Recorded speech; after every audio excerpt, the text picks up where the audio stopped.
সুন্দরভাবে হাতটা বাড়তে হবে না, করতেছে কনসেন্ট্রেশন নাই, তেলাওয়াত মনোযোগ দিয়ে শুনতেছে না, এদিক সেদিক নজর দিচ্ছে এদিক ওদিক। সূরা নেসার একটা আয়াতে আল্লাহ বলেছেন মুনাফিকেরা নামাজে অলস। নামাজে কি অলস? ওয়া ইযা কামু ইলা সলাতি কামু কুসালা, তারা যখন নামাজে দাঁড়ায় অলস ভাবে দাঁড়ায়। কিভাবে একটু দেখাই দিব নাকি? সুন্দরভাবে হাতটা বাড়তে হবে না, করতেছে। দেখবেন কিছু কিছু ছেলে আছে মানে তার কোনো গুরুত্বই নাই সালাতে, সে যে আল্লাহর সামনে দাঁড়াচ্ছে এই চিন্তাটাই তার নাই।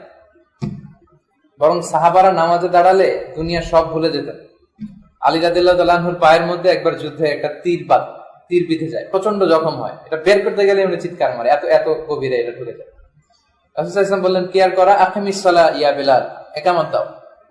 একামত দিল। বিষ্ণু ইসলাম চুপিসারে এক সাহাবীকে বললেন, আমি প্রথম কাতারে যখন মাগরিবের নামাজের প্রথম রাকাতে যাব, তেলাওয়াতের ভিতরে ঢুকে যাব, আস্তে করে তুমি দ্বিতীয় রাকাত থেকে নামাজ ধরবো, আস্তে করে কাতারে ঢুকে আলীর পা থেকে তীর বের করে ফেলবে। বিষ্ণু ইসলাম নামাজ শুরু করলেন।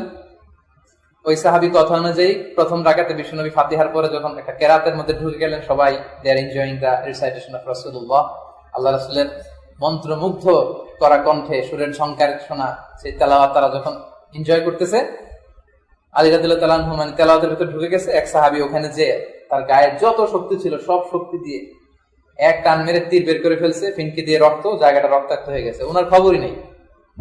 সুবহানাল্লাহ বলতে ভুলে গেছে। সুবহানাল্লাহ বিহামদিহি। নামাজের পরে রাসূল সাল্লাল্লাহু আলাইহি ওয়াসাল্লাম আলীকে ডাকলো। আলী রাদিয়াল্লাহু তাআলা চিৎকার করছে না যে আমার পায়ের তীর কোথায়, এত রক্ত কেন?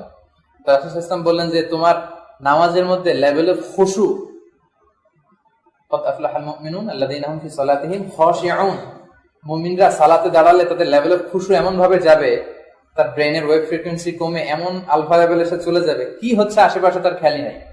রাসূল সাল্লাল্লাহু আলাইহি ওয়াসাল্লাম বললেন যে আমি জানি তুমি নামাজে দাঁড়ালে তোমার দিন দুনিয়ার খেয়াল থাকে না, এজন্য এক সাহাবীকে বলেছি তোমার পা থেকে তীর বের করার জন্য।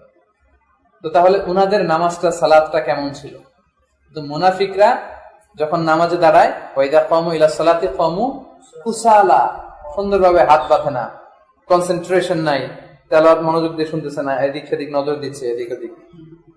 অনেকে নামাজের মধ্যে দাঁড়ায় ঘড়ির দিকে তাকায়। একটা হাদিসে আছে, হাদিসে কুদসি, আল্লাহ কোন বান্দা যখন আপনার নজর থাকবে, আমার সালাতের উপর একটা ওয়ার্কশপ আছে, এর আগে হয়েছিল, সুযোগ হলে হবে আবার, আপনার নজর থাকতে পারবে আপনার দাঁড়ানোর জায়গা থেকে সিজদার জায়গা পর্যন্ত, এর বাইরে যেতে পারবে না। এর বাইরে যদি যায় আল্লাহ বান্দাকে ডাকে, আকবিল ইয়া আব্দি আকবিল, হে আমার বান্দা ফিরে আয়। আপনি যদি আবার একটু দিকে তাকান, আবার বলে আকবিল, ফিরে আয়, ফিরে আসো।